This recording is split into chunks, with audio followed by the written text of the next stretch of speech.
Hey there guys, Dave here, and I'm borrowing a format from popular YouTube channel Wisecrack to bring you a video I've wanted to make for quite some time.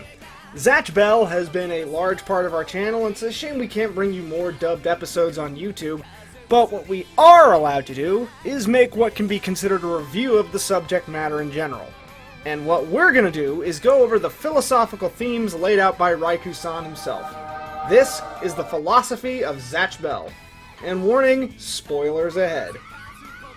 But before we go any further, I just want to remind you all these videos are coming to you for free at the moment, and we can always use sponsors. Your business or whatever you'd like sponsored can go right here if you go to our Patreon and check out our deals on the matter.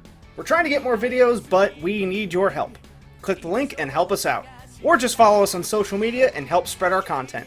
Now, on with the show. It's tough to talk about Zatch Bell without noting what a lot of people compared it to. That being Pokemon and Digimon, meaning a young, black-haired, almost teenage or teenage young man has a non-human partner of a certain element that they spend the course of the show bonding with. The problem with this comparison, right away with the setup, notwithstanding the fact that Zatch passes as almost human most of the time, while Pikachu and Agumon are, well,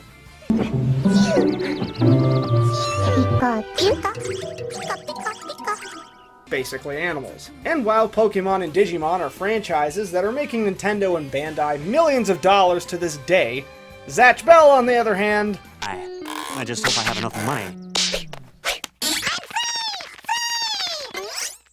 well, let's not judge it by money. Let's judge it by the story being told. Pokemon and Digimon, as stated, are shows that are still ongoing, whereas Zatch Bell set itself up as a show with a definitive end.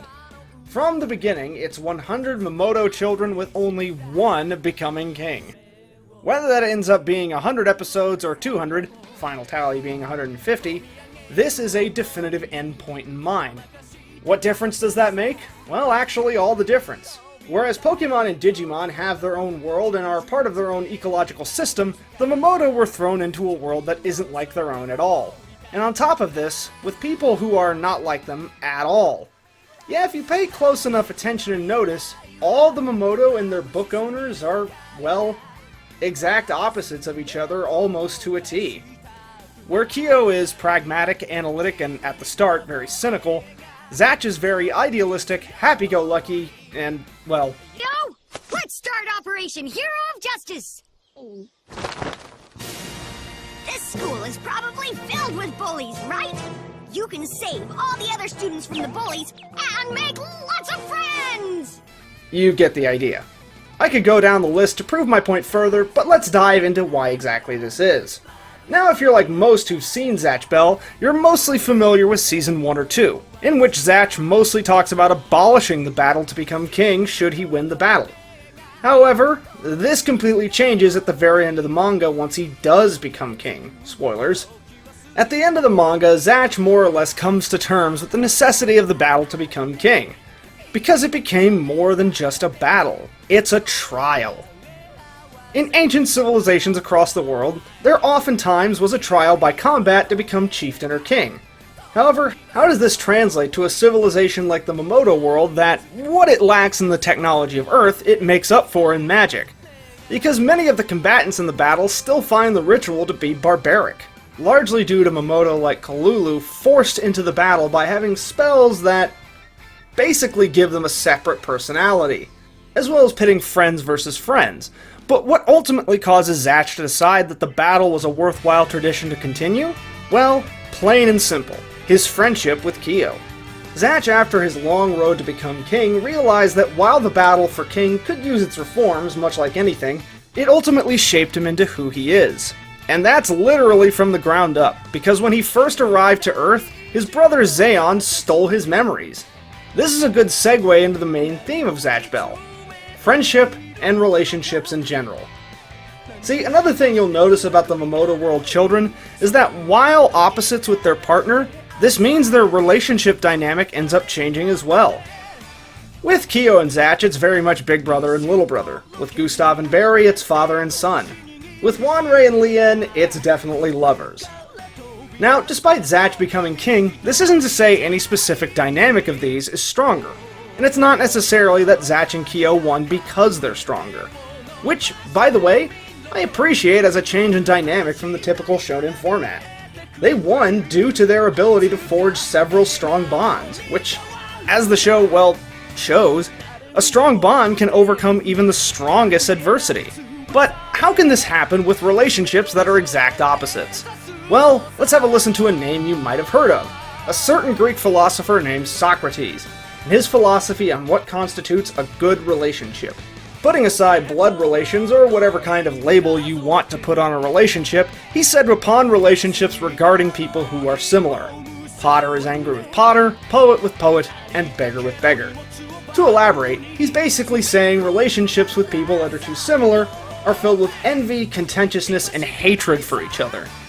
Thus, in a relationship where each person in the friendship has something the other lacks, there is a greater balance. And this makes sense even based on what we observe in the anime itself. In the first few episodes, Kyo and Zatch go up against their first opponents, Raycom and Hosokawa. Hosokawa is outright abusive to Raycom, and when Kyo presses him on why he accepts the abuse when he doesn't have to, Raycom goes on to say, Use you, why don't you just walk away? You got it all wrong. What? Every mean and rotten thing he does makes me stronger. I use Sasukawa as much as he uses me. I know he's a crook and lower than a snake, and that's just fine with me. In fact, the lower and meaner he is, the better. He's as twisted as that maniac. It's like they've infected each other. Haha, well there you have it. Ready to rock, Raycom? You bet I'm ready. Come on, let's vaporize him.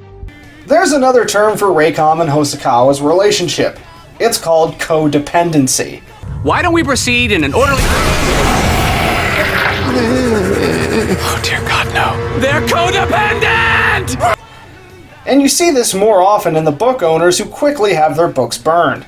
The Momoto in question was merely searching for validation for their own sense of self, and the book owner was seeking validation by using their power for their own selfish ends. It creates a toxic feedback loop that inevitably spells defeat for the pair. Because one thing that can be observed is that Momoto typically will get a new spell whenever their book owner has a period of personal growth that gives them this new ability. And that's what defines a healthy relationship in general, however you relate to someone. Growth. And this defines several different arcs each character has throughout the series, points of growth that make them a better person. Ultimately, coming out of the battle, nobody leaves empty-handed. Which brings us right along to the end of the series. Once again, we're going into spoiler territory, because it's time we go over what would have constituted the final season of the show, but what is ultimately just the final chapters of the manga. The final villain is this guy, Clearnote. He appears once there are just 10 Momotos left. Himself, his minion Gormu, Zatch, Brago, Conchime, Tia, Umagon/Ponygon, Papi Purio, Arth, and a newcomer, Acheron. Clearnote and his minion Gormu, along with their book owners, proceed to start crossing people off the list. And they start with Arth, who they absolutely destroy, quickly bringing us to 9. But what exactly is Clearnote's goal? Every Momoto ultimately has a goal of what kind of king they'd like to be. What is his? To destroy everything.